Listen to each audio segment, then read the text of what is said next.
This I'm conference will now be recorded. Okay, and now starting the recording as well. So I'm just going to say a little bit about myself, and then I'm going to talk about cast crossings. So I think Constantine's already said my name and the job that I do. So I work in the Chief Engineers team in Network Rail in Milton Keynes, and we're now part of the team called the Technical Authority. We used to be ST&E, and as of a few weeks ago, we became the Technical Authority. I have quite a long experience in S&C, as some of you who know me may know this, and this started in S&C manufacturing. I then had a spell in track maintenance, and for quite a few years now, I've been a member of the National S&C engineering team. And I put other interests at the bottom just to explain the fact I do have other interests. I think some people who know me may think I know so much about S&C. I have no other interests in life whatsoever, but I do like traveling. I like DIY, both at home in the garden and in the house. And I'm also one of those people who has a narrowboat. So being out on the canals is something I enjoy very much. In fact, 2 weeks today, we will be out on the canal. So I'm very much looking forward to that as well.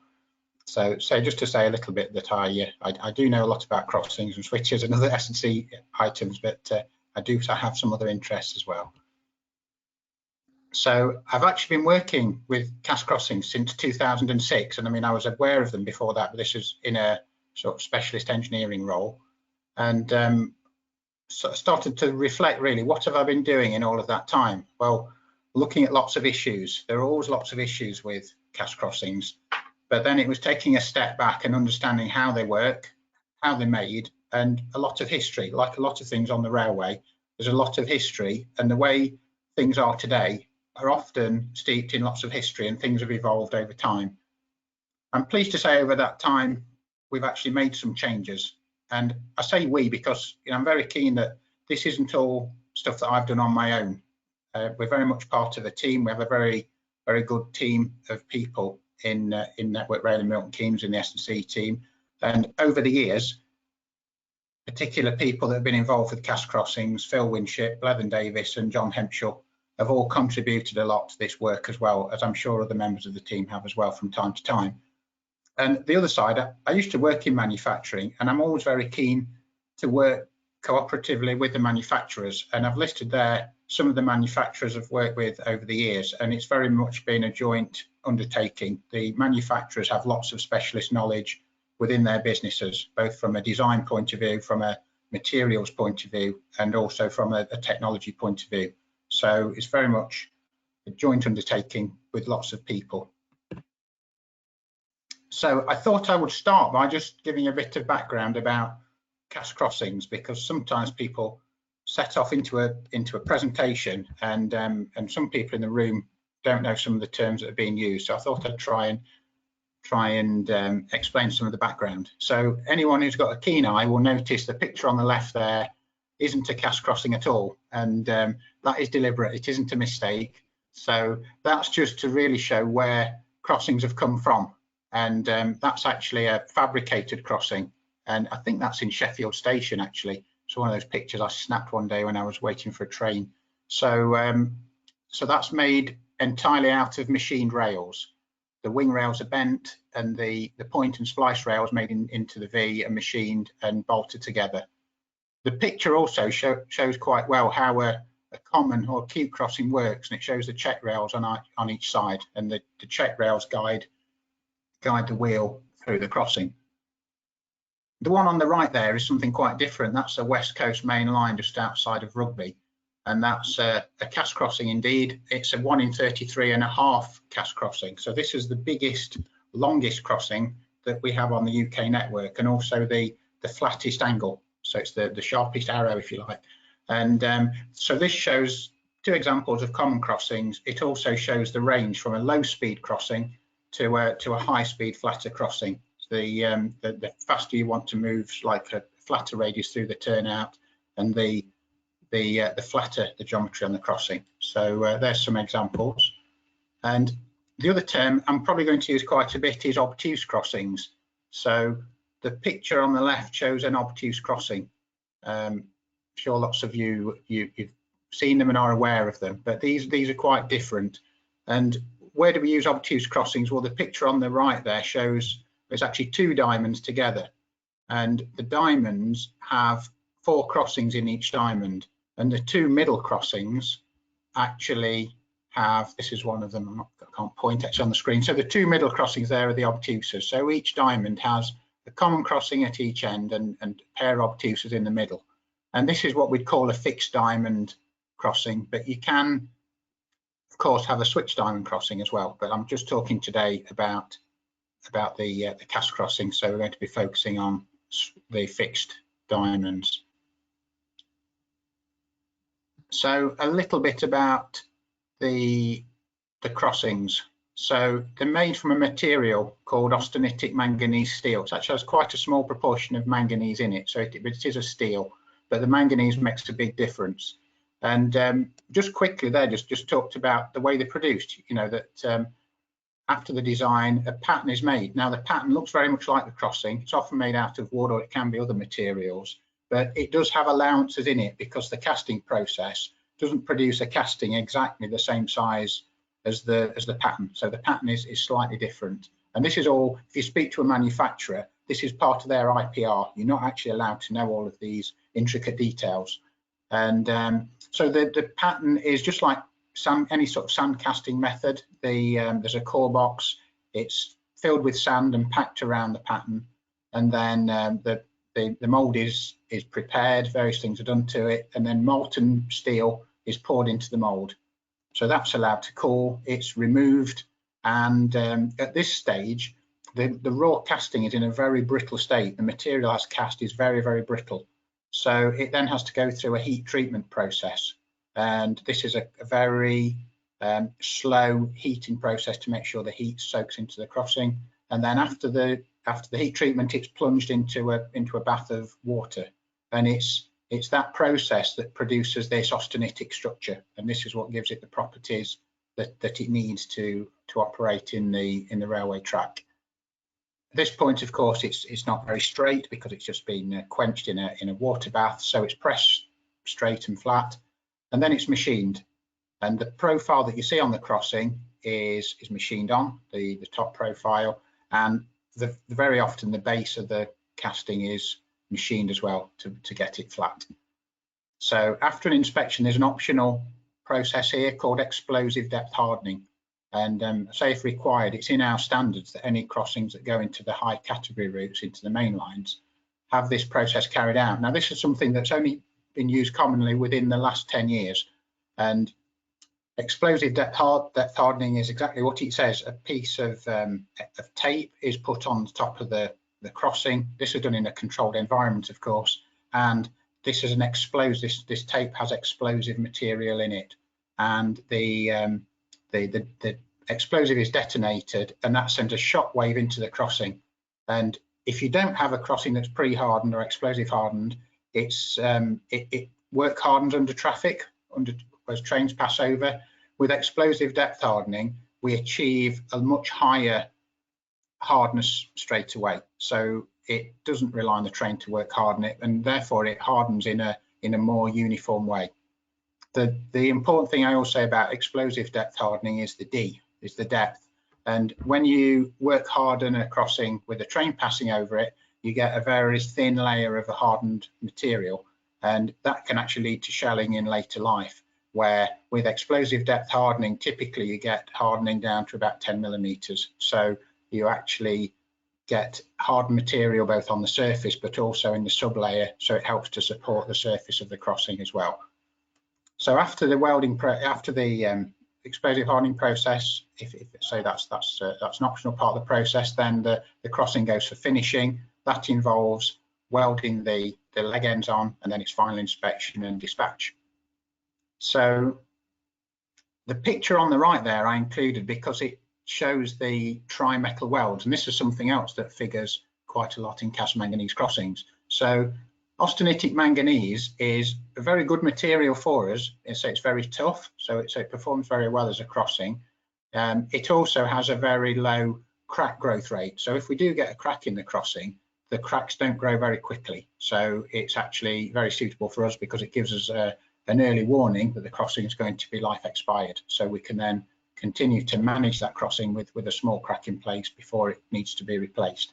But one of the difficulties with the material is the fact it can't be welded directly onto a politic rail. So the standard rails we use are a politic structure. So this process was introduced with a tri-metal weld. Again, it's exactly what it says on the tin. There are 3 metals in there. You've got the austenitic manganese in the casting, you've got the politic rail steel, and you've got a material in the middle, which is a form of stainless steel. And the stainless steel rail is produced normally as a casting. That's welded onto the leg end, onto the politic rail. That is then cut into a very, very small piece, and then that in turn is flash butt welded to the casting. So the stainless steel is weldable to both, but the 2 materials aren't weldable to each other.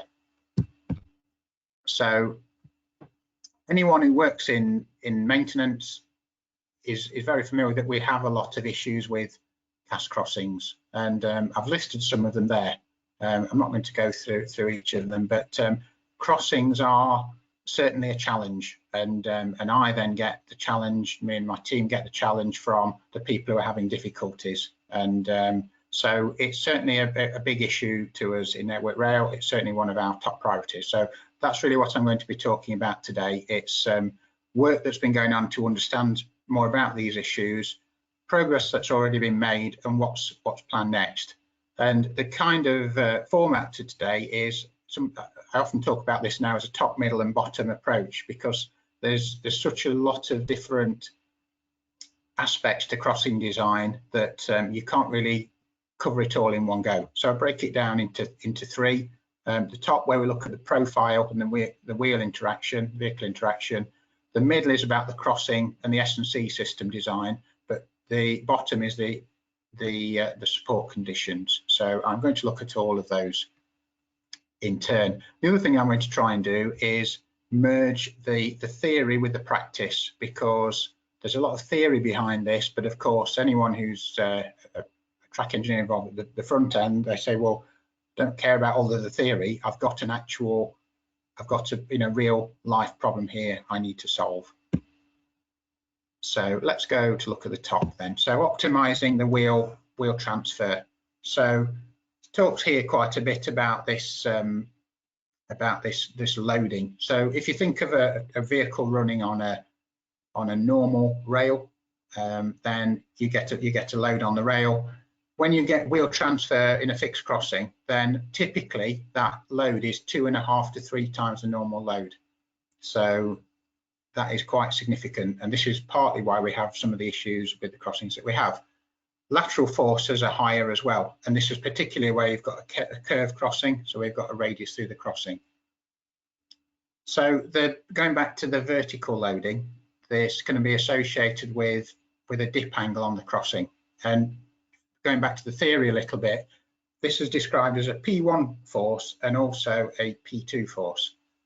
So P1 forces, these tend to cause damage to the surface of the crossing, and it's sometimes described as a glancing blow. So this is the wheel catching the top of the crossing, and say this any surface damage that you get on the crossing is caused by the P1 forces. More significantly to us is the P2 force, and this is described on here as a low frequency thump. So this is the bump noise that you hear when you hear a wheel passing over a crossing. That's the one that causes the crossing to bend. That's the one that can lead to cracking in the base and in the sidewalls of the crossing. So there are a number of ways we can look at this theoretically, how we can determine this theoretical dip angle. And but this is only the case for a particular crossing and a particular design of crossing and a particular wheel profile. So it's when people sometimes say, what's the theoretical dip angle for that crossing, there's never one answer. It's only that answer in a certain conditions. The other thing that comes into play here is the lateral position of the wheel as well. So if the wheel, think of the track being curved a particular way, the wheel position being laterally offset one way or the other makes quite a big difference to the dip angle. People often know dip angles from the track geometry traces that you see from track recording vehicles, and we do see dip angles on there. And sometimes, again, we're asked to compare the theoretical dip angles with the measured dip angle. And there is some correlation, but I've said, we need to be really careful because the two are actually different and they're measured in different ways. And the other thing is the track recording vehicle is also measuring dynamically. So any movement in the track will have an effect on that as well. So we've got various work streams underway in the R&D world to look at measuring profiles of rails, profiles of switches and profiles of crossings. So this will be useful to us in the future, although it may not give us the scientific answer, but it does give us some useful data to understand the theoretical, the design profile against the profile that exists on a crossing in service, and understanding how that changes in the life of the crossing, but more importantly, how that affects the dip angle. So going on to the dip angle, talking about that, as just said, there's lots and lots of factors that can affect the dip angle, and I've listed a number of them there. I'm not going to go through each one of them. So, but some to do with the crossing, some to do with the vehicle, and other factors as well, said at the bottom. So it's yeah, there's an awful lot.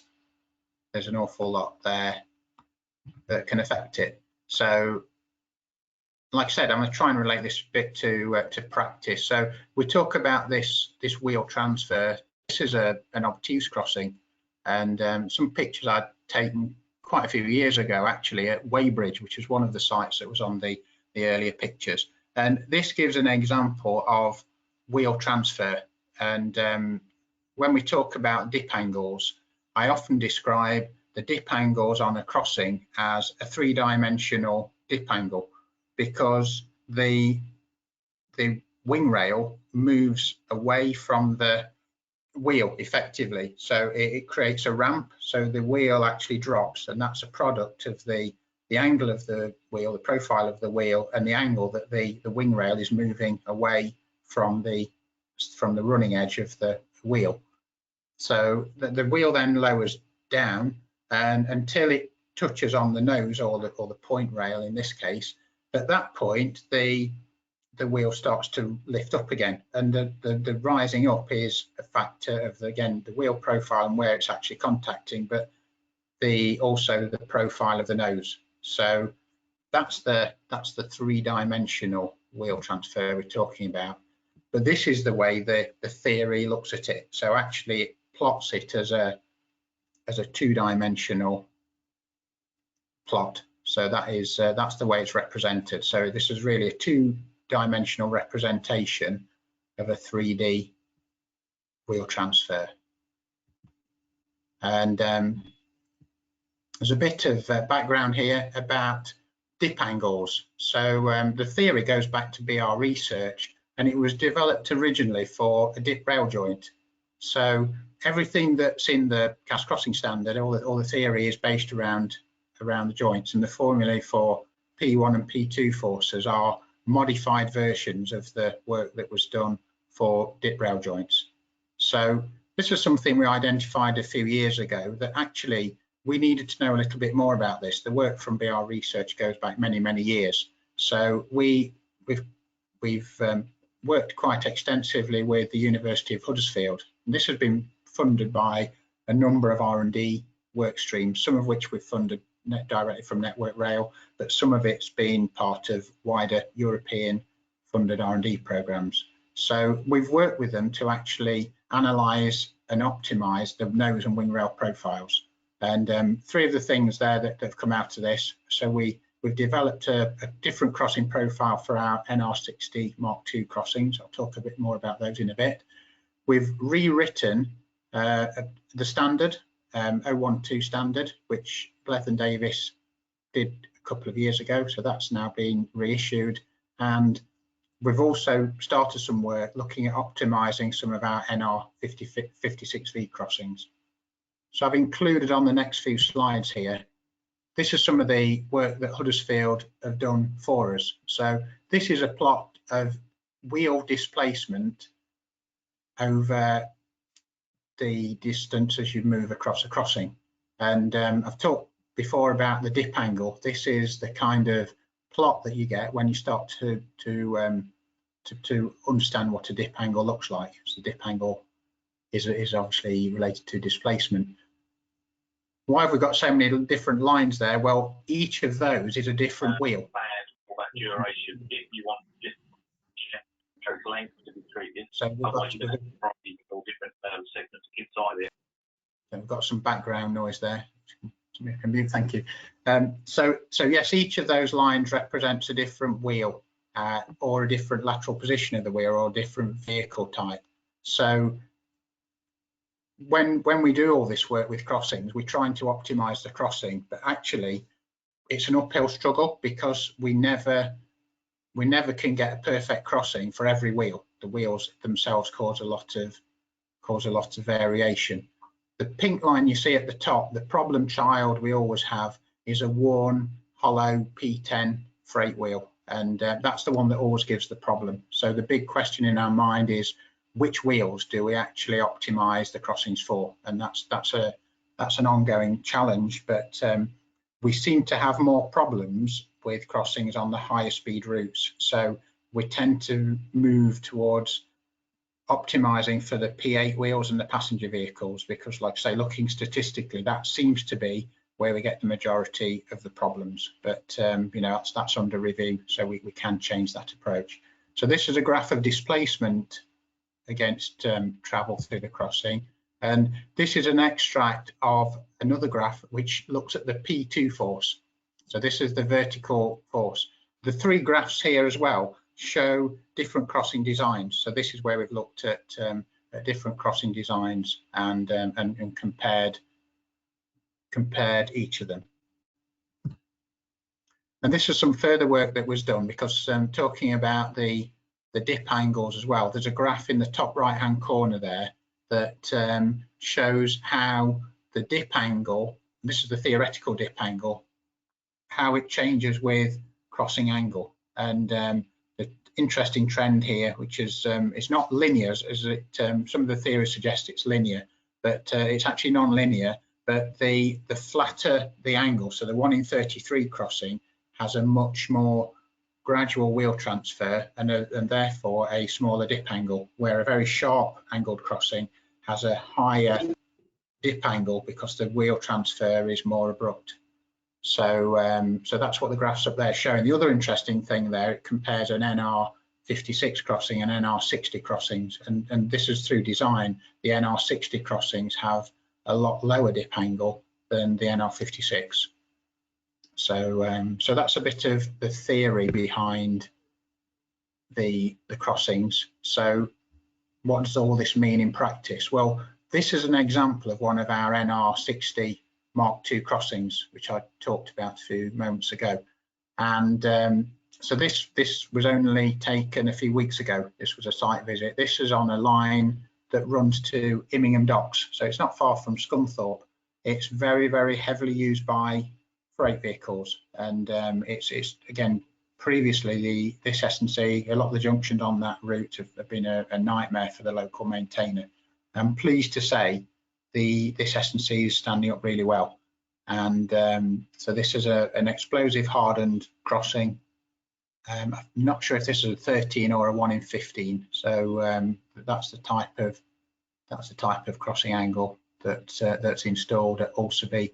And we've got picture on the right there shows the wheel transfer. So this is where we spray up the crossing. We can see where the wheels are contacting and transferring, and generally the crossing is performing really well, and it's very quiet. Everyone who visits the site always says how quiet the crossing is, so you don't get that usual banging noise that you associate with wheel transfer over a crossing.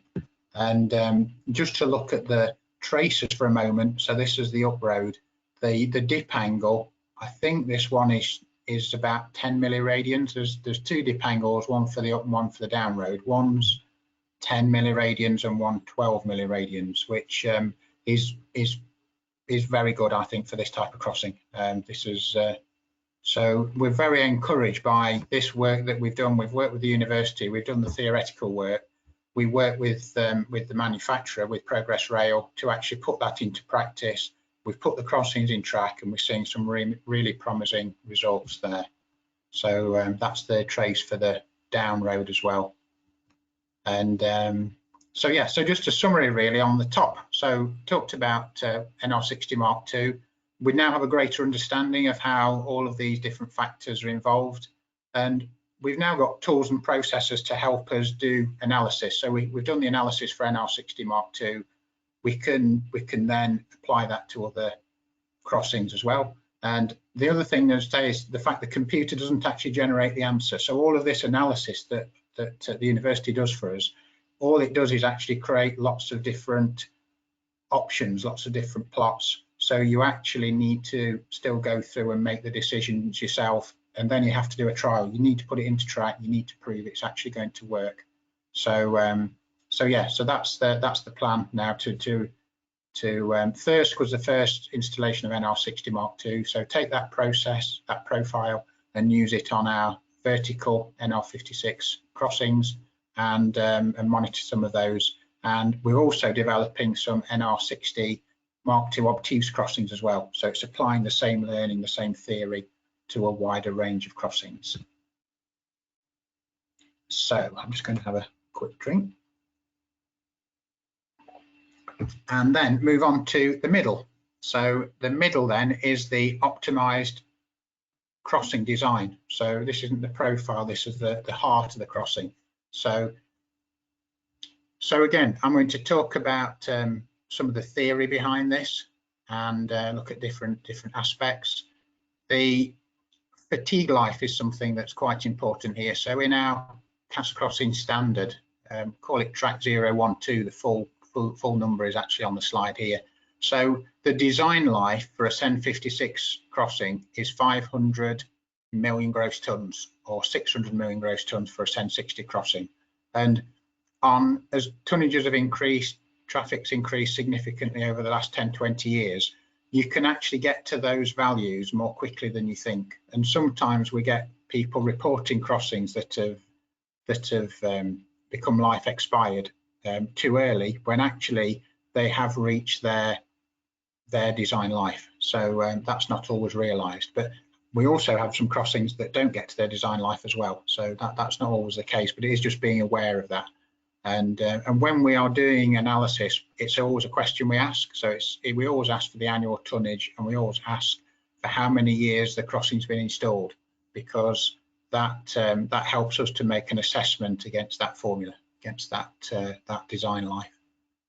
So we talk here about the P2 force. I've never mastered how to do all the powers of in this presentation yet. So please look at the standard if you want to look at the P2 formula. But essentially, the impact force is a static wheel load, and then it's a factor of the wheel load multiplied by the dip angle and the speed, and K. And there's lots of factors in K, but the things the track engineer can't really do an awful lot about. So apart from the track support stiffness, the support stiffness is a big factor. But so the dip angle, the speed you can't do much about. It's really a product of the dip angle and the support stiffness, and the rest of it then is how the crossing copes with that P2 force. So and when we're doing calculations, when the manufacturer is doing the analysis, they need the P2 force and they need the system support stiffness. They're inputs to all of the stress analysis. So the stress analysis is only as good as those figures that are supplied and used. So there's a technique used called finite element analysis, used quite extensively in mechanical engineering design, and this process is used by our S&C manufacturers. And what happens is when you load the crossing up in the software, and then you get hotspots, and the hotspots show where the high stress concentrations occur. And you can look at this empirically, you can look at the numbers, which is important, but I find the best thing is to look at where the stress concentrations are, and then the challenge is what can you do to the crossing to reduce or reduce those stress concentrations effectively. It's where the clever bit comes in, because it's not just about mechanical design. This is a casting, and when the casting is poured, cooling rates and other such things are important. So as well as looking at the design aspects, the manufacturer also needs to look at the way the crossing is going to be produced, what they call the methoding. So they then reach this combination of something that's designed to survive in service, but also something that can be made. There's no point making a cast crossing that then can't be cast. And so the in the new standard, we talk about using the stress analysis. It's now mandatory for any new crossings that are introduced, but the standard also encourages programs of continuous improvement. So we are working with a number of our manufacturers looking at changing the design of the old crossings that have been around for a number of years and making pattern changes so we actually can make them a more robust crossing, more resilient crossing. So I'm going to talk in a couple of slides about fatigue life, but austenitic manganese, it has lots of good properties, but its fatigue strength could be better. It's one of its weaknesses. So and for those who've involved with the railway and for crossing for a number of times, they may remember that. So this was made from a different material. It was a bayonetic steel, and had lots of issues on the running surface. And this was primarily, I think, because the material was very hard. So it was a bit like some of the issues we encountered with premium rail steels on plain rails and everything else. But ironically, the Titan crossing, the bayonetic material, had a much higher fatigue strength. So talk about that in a bit in a few more minutes, what that means in practice. But in reality, the likelihood of getting fatigue cracking due to bending was a lot lower with the bayonetic crossings. So so this is really just saying a little bit more about some of the design changes and the pattern updates that have taken place. A lot of people say, oh yeah, it's a continuous flange, and yes it is, but there's much more to it. So the continuous flange, I tried to show this on the picture on the left there. A lot of older crossings had notches in the foot and had very tight corners, and anyone who's seen crack crossings, many of them appear to originate from those corners, but that's not always the case. Often the origin of the crack is actually inside the crossing underneath, where we have things that are called core pockets. But often the crossings manifest themselves on one of those corners. So it's very commonly identified as an area where cracking can occur. It's definitely a stress concentration. The stress analysis clearly shows that. So we've actually designed that out in many cases. And the crossing below there is a close-up of the Ulceby crossing that I showed you a couple of slides ago. And the flange doesn't have any abrupt changes in it. So when we say continuous, it's not 100% continuous. There are certain reasons why we need to have slight variations in it, but it doesn't have these notches. So, but like I say, when we redesign them, if you turn the casting over and look at the pockets underneath, then the core pockets are a different shape and size and a different arrangement. And the ribs, they're the bits between the core pockets. The design of those have been changed, and the base of the crossing and the way it's machined and the amount that it's machined. While we're at it, we've also made an allowance on the casting to allow the wing and nose profile to be changed. That profile is actually produced by machining, but you need to have enough metal on there. Now, it'd be great if I could show you pictures of the underneath of the crossing, but this is within the gift of the manufacturer's IPR, so it's not something I would want to share in this forum, but it's a very interesting topic of conversation. So but yeah, if you believe me, there are big changes underneath, and they make a big difference. So I've said again, this is always a joint undertaking between ourselves and the suppliers, and the key thing is really about, I said already, it's reducing these stress concentrations. So a little bit here about the science. So this graph is in our 012 standard. So this is called an SN curve. It's the stress range. So this is the stress range when the crossing's in service, and the axis horizontally is the number of cycles before a crack would occur, before a failure would occur. And the important thing is, if you can keep the stress low, then the crossing has an infinite life. Once you actually start to get fatigue failures, you clearly aren't operating below that value. So this graph's saying at 66 megapascals, anything below that, the crossing will have an infinite life. You get into a range then between up to about 95, then the life is acceptable and it will meet the design life. But the further up that stress range, further you go, you're on a slippery slope to failure. This is a logarithmic relationship, so this isn't linear like it appears. So if you actually have a 5 or 10% increase in the stress range, then that will significantly reduce the life of the crossing. So this is a summary then of what's been done. So said we'd updated the standard. As part of that, we've introduced tighter quality control and production repair processes for the castings. So we've started from a clean sheet of paper to develop the NR60 Mark II crossings. And I'm really pleased to see there's a much wider adoption of NR60 S&C around the network now. And these have got reduced bearer spacings, and the reduced bearer spacing also reduces the bending within the casting as well.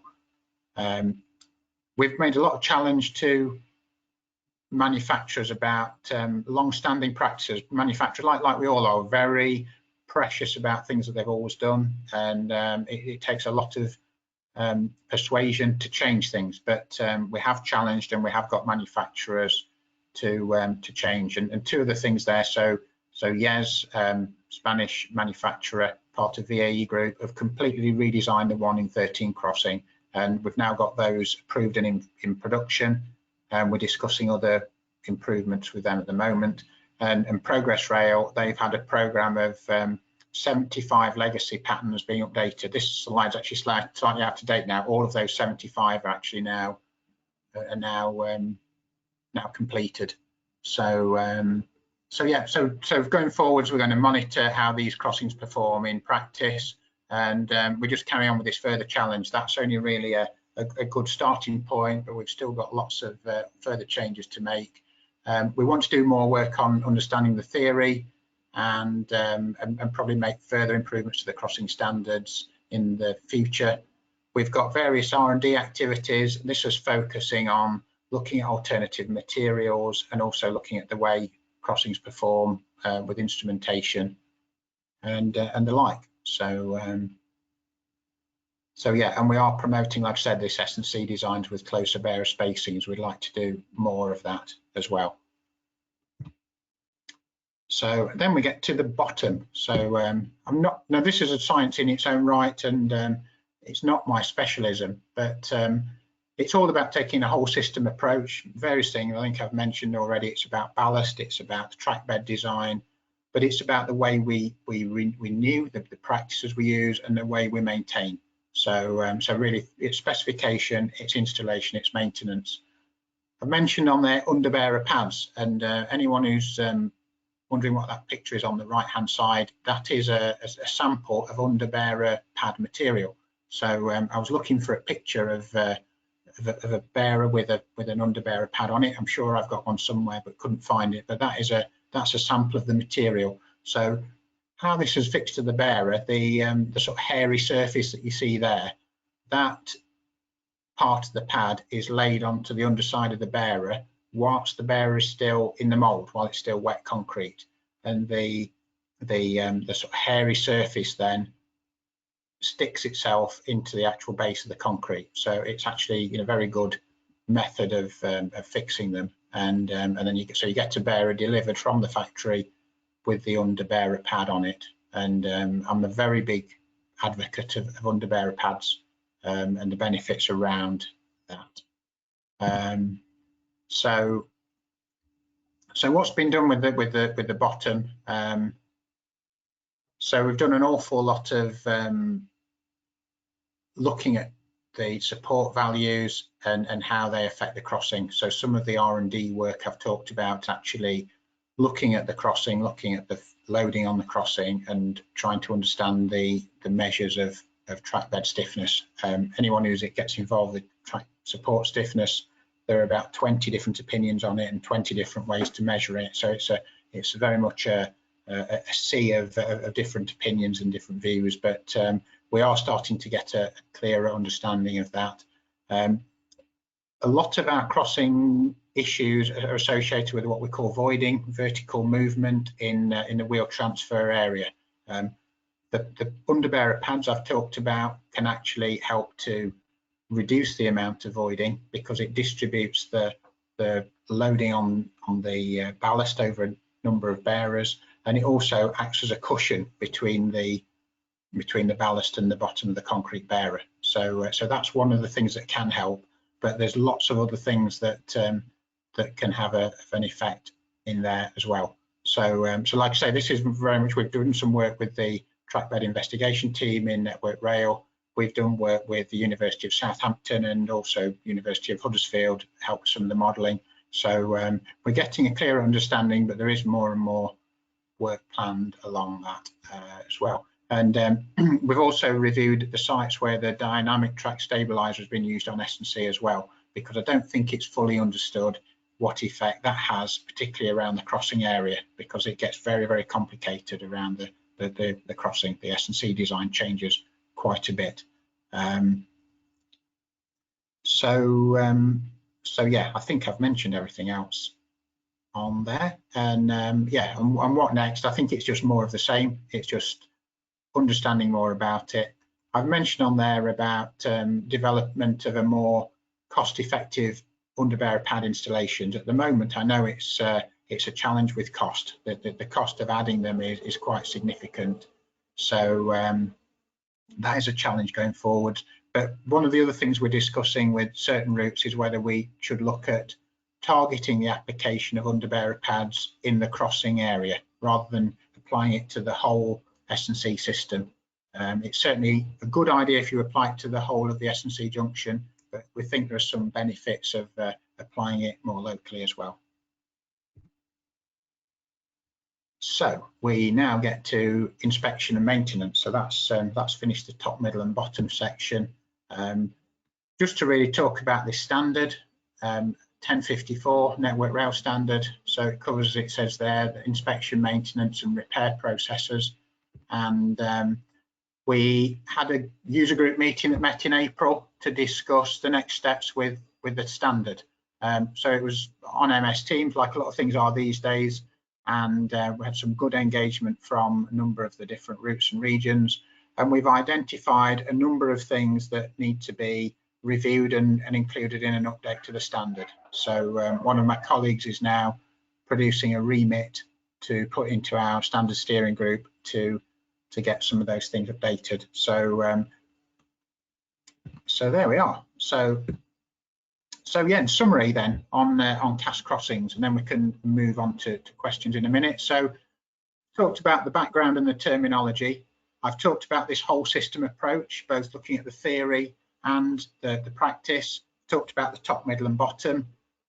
Spoke about some of the successes and mentioned inspection and maintenance. And really what I say is, if we're going to make cast crossings perform better, we need to improve all of these things. And for all too long, different people have been pointing the finger in the other direction and say, well, there's no point us changing our bit because someone else needs to make their bit better. We're wasting our time. And actually, I'm very much a believer in if we focus on each of these areas and make them all better, then the overall result will be better still. And often the sum will be greater than anything, any of the minor improvements together. So so yeah, chance to move on to questions now. Could talk all day, but I know people have specific things they want to ask, so let's cover those. In the chat, we have already two questions, Ian. The first one from Mary Wells. This refers to crossing leg lengths. The standard designs have short legs, helps transportation and construction, but a problem if there is a defect. Designer like to state preferential engineering when asked for longer legs. Has NR60 design considered the need for longer lengths? So the reason we've liked to keep legs down to a reasonable level is because of the tri-metal weld. So when a crossing is lifted, when it's been manufactured, when it's been delivered or installed, we get concerned when the crossing is very long about the effect of lifting the crossing on the tri-metal weld. So that is one of the reasons why the length is limited. The other factor, of course, when you're looking at layouts that are designed for modular S&C, then the joints are set by the panel sizes and the the panels where they're going to fit on the wagons as well. So there are lots of factors, I think, that affect the lengths. So there's no sort of absolute answer just there. So does that answer the question? Very comprehensive answer, thanks. How the new NR60 Mark II crossing compare against the swing nose crossings? Do you see the need for swing nose crossings on the NR infrastructure? Yes, I do. So there are different schools of thought around this. So the challenge really with NR60 Mark II was to make a crossing, a fixed crossing that's relatively cost effective and known technology as good as it can be. But yes, I do see a need for swing nose crossings. In fact, there are two things that drive us to this, and we are actually working on an early feasibility study on a project looking at this now. So the two drivers are when we want to turn out or cross over at higher speeds, and the second one is when we want to increase the through line running speed. And the two situations that we've been asked to look at the moment are 100 and 125 mile per hour turnouts and crossovers, and also through line running at 140 miles per hour. So they are the main drivers, I think, for swing nose crossings. But we could actually improve the performance of certain other crossings as well with swing nose crossings. The wheel transfer is a lot more smooth, but there's always been this big trade-off between cost and complexity. So the focus at the moment is to look at developing swing nose crossings where they're definitely needed for the higher speeds, and I think we need to get some crossings developed and into track and prove that they actually work, and then we can look at how we apply them more widely. So we've got just on the speed, so the challenge at the moment is producing crossings for interfaces onto HS2. So that's where the primary focus came from. But then the TransPennine project, they are also looking to increase the through line speed to 140 as well. So we're in contact with both of those projects, and so we're doing a feasibility study at the moment to develop higher speed S&C with swing nose crossings, but on the proviso the swing nose crossing technology could be used more widely on the NR60 Mark II range. Thank you. Could you show the 2D slide again, showing or discussing about the 3D path that the wheel takes when moving over the nose?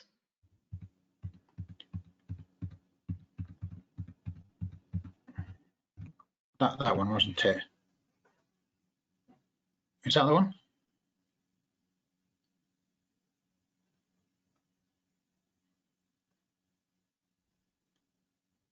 The one with the next one, I think, Ian. That one there? Yeah, that one. Okay.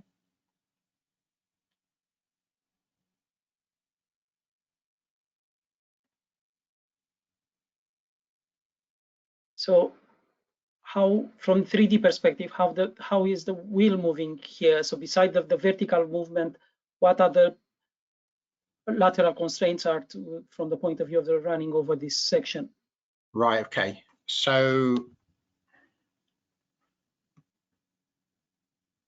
that's interesting. So it depends. It's all down to the geometry. So if it was running in a straight line, I'm just going back to this just to if it was running in a straight line, the lateral loading would be minimal. So a straight over straight crossing would have a minimal lateral force, because the steering effect is actually being affected by the check rail. Again, depends if the check rail's active. The big issue with lateral forces that I'm aware of is when you've got a curved crossing, because you've obviously got a steering force through the crossing as well. So so the most relevant will be the vertical movement rather than the lateral. That's right. Yeah, it's we know the lateral forces exist, and to be honest, the work that we've done with the university has been focusing more on the vertical movement, because that's the one that leads to the fatigue cracking. So, but so there's various reports, some old BR research reports I've seen about an instrumented wheel set that they ran 10 years ago, and that looked at the lateral loading on crossings as well. But I'll be honest, it's not an area that we've studied a lot. We've focused on the vertical loading.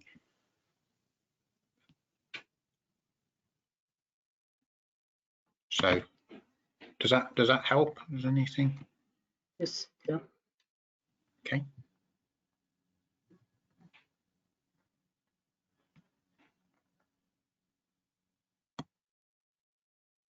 Hello, Ian. Hello. My colleagues seem to be having increased number of SO54 defects on CCB crossing, leading to multiple replacements of the Paddington Gatecock area. And it appears that to coincide with the introduction of the new class 800 fleet. Is there a correlation?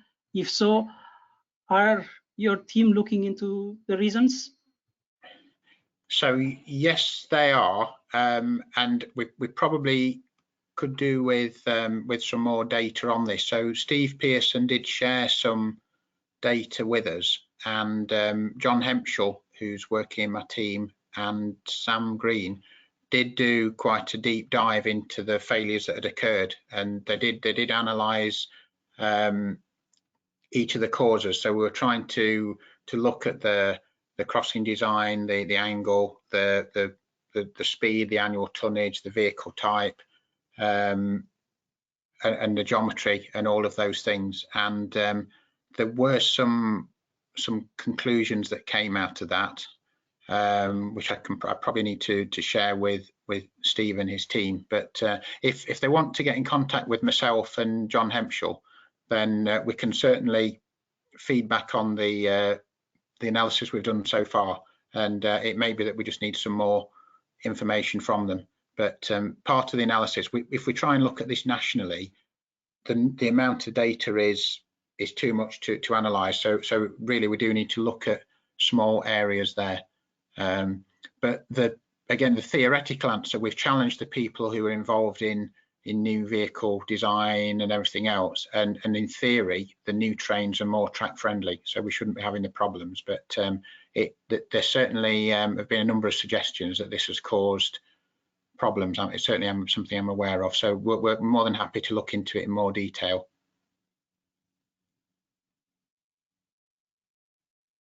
Hello Ian, I've got a question. It's Brian Counter. Hello Brian. You don't look to be on your narrowboat. It's I'm sure you're not on a narrowboat at the moment. Not at all. No, it's in the HEMA office today. or it's a very big narrowboat. Mine's just a general question. Glad to see you looking so well. We're doing a lot on S&C refurbishment in the PWI and working with Network Rail particularly. I just wanted to ask if you've had anything to do with that. But one of the questions that I wanted to ask was these under crossing pads, and I wonder whether there was a case for, for fitting those to help in refurbishment. That's my question. Do you mean so we've had some involvement in the refurbishment, but we've got a review in the next couple of weeks actually, where we're looking at the requirements for refurbishment and the training requirements and the guidance requirements that we need to give. when you say about the pads under the crossing, do you mean the sort of base plate and crossing pads rather than the underbearer pads? No, I meant the underbearer one, because they're not really. You were mentioning in your presentation that was really clever about concentrating on that particular area, because we do know the benefits of undersleeper pads in plain line. It wasn't really something I'd really thought about on S&C refurbishment for concrete. It was just a thought, really. Yeah, it's a good point. So we've been in discussion with a number of regions about this. The last week or two we were talking about Vauxhall, so this is on Wessex route, and we've put together a proposal. Something they were looking at. They were looking at replacing bearers anyway. So you need to really replace the bearers. You can't go back and retrofit the pads. So you would need to do a crossing bearer replacement and buy bearers with the pads fitted. The important thing is, like I say, it's uncharted territory, really, this mixing pads, non-padded and padded bearers. But we believe as long as we get the transition in the right place, and that transition doesn't coincide with another transition in the S&C. So, for example, you wouldn't want to make the step from pads to non-padded at the trimetal weld, for instance. And there are a number of other transitions in the area, rail joints being one of many. So if we can agree where the change should take shape, and then I think we would install some of these on a trial basis and see how they go. But while I've talked about this issue we've had with voiding, I think that the pads can make a big difference to the voiding. And so the theory is that we could end up with a subtle difference in support stiffness, but in reality, as I said to someone the other day, when it's voiding 6 or 8 millimeters, I think we can live with a 0.75 millimeter difference in deflection due to support stiffness. So yes, it can be done, but it involves changing bearers, and say we need to just agree it on a case-by-case basis. But there's somewhere on East Coast Main Line as well where we've discussed it as well. So to say a couple of routes actually talking about this at the moment. That's really interesting. Thank you very much, because we've got a course. We're running another S&C refurbishment course in October, and I might get in touch with you and ask for some further information, because it's another angle it would be great to put into. So thank you very much, Ian, and enjoyed your presentation. Okay, thank you. One other question, Ian. Hi, Ian. I was surprised to hear that you were unable to show the underside of a crossing due to intellectual property issue. Please, could you expand on the Network Rail's relationship with them? I would have thought that they would be keen to share details of their improvement design. Too often we seem to work with separate suppliers and agree to restrictive contracts. I'm just interested in your view. Okay, so it's yes, it's interesting. If you work in Network Rail, in internal presentations, we do sometimes show sometimes show the underside of the crossing, but so it's something we are very aware of. It is down to who owns the intellectual property and who owns the design. So we set the performance requirements for crossings, but the manufacturers themselves actually own the design of the crossing, and that's because we want them to assure both the performance but also the castability. So the issue is we don't actually define the exact details of the crossing, the manufacturer does. So that's the reason for it, really. I'd say that there will be examples of work out there.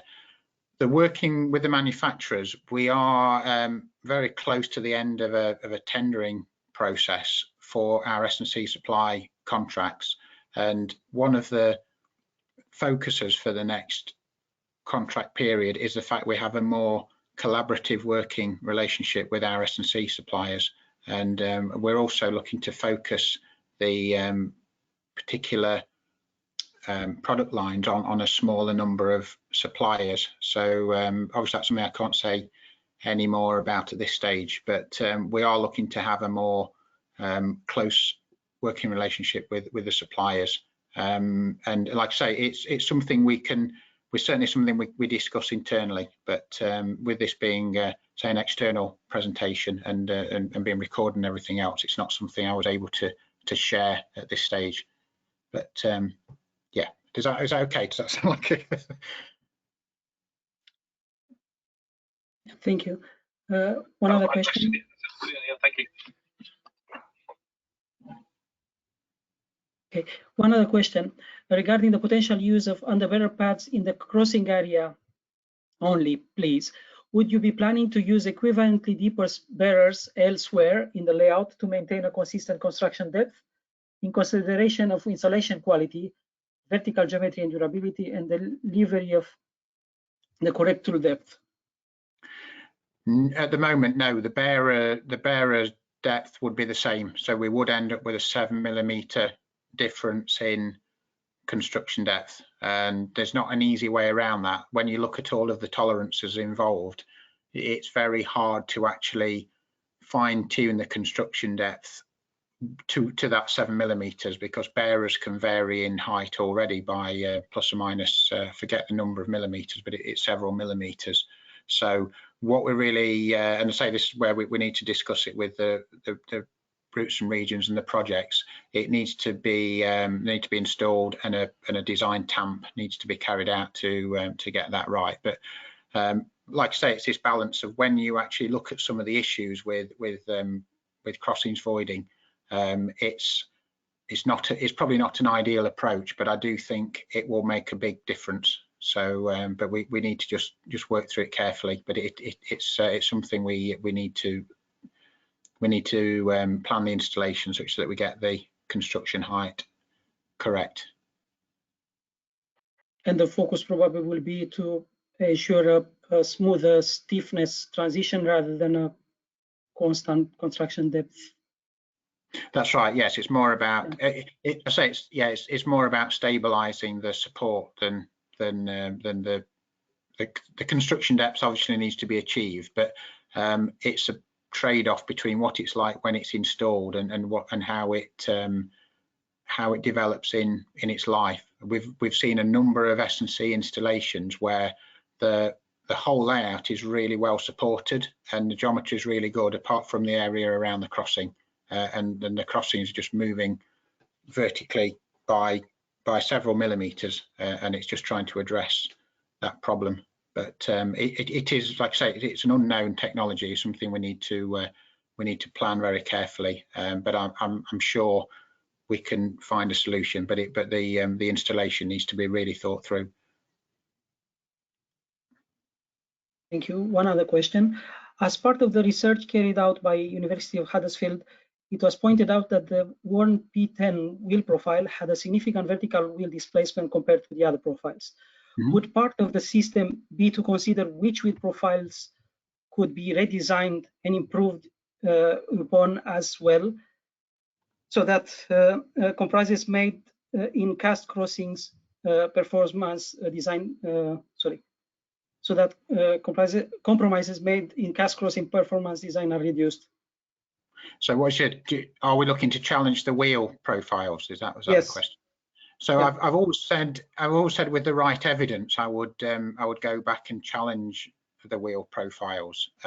We still haven't narrowed down to say where we're having problems. It's the wheel that's causing the issue, but I'd certainly be prepared to do that. There's an industry group, VTSIC, that Mark Verstow, one of my colleagues, is a member of, and we've certainly made them aware of the work that we've done. So, but I think ultimately we could go back and do that. But like I say, whilst the theory has identified the P10 wheel as the problem child, when you look at crossing failures, we don't seem to have more failures on routes that use heavy freight.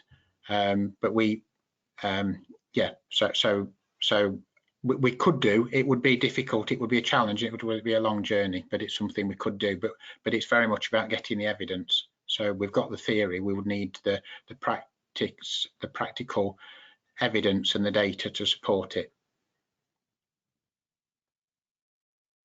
Another question: are there proposals for NR60 Mark II scissors crossovers, and will it use the NR56 crossing angles?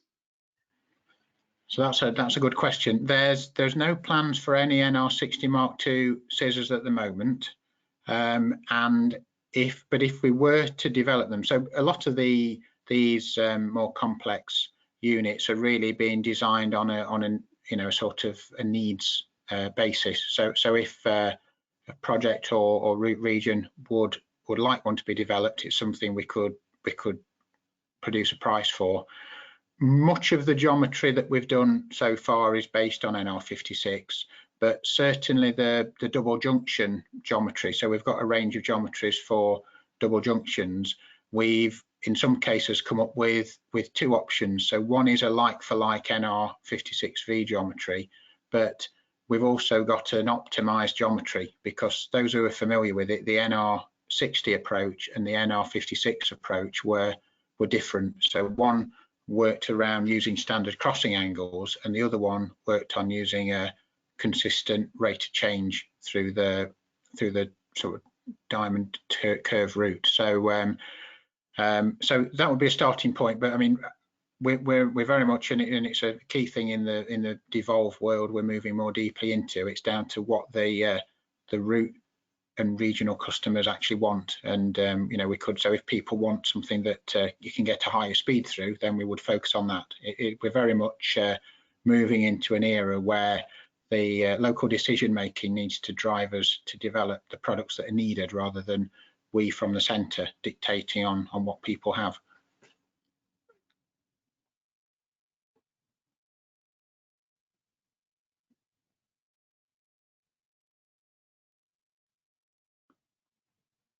This was the last question in the chat box. Okay.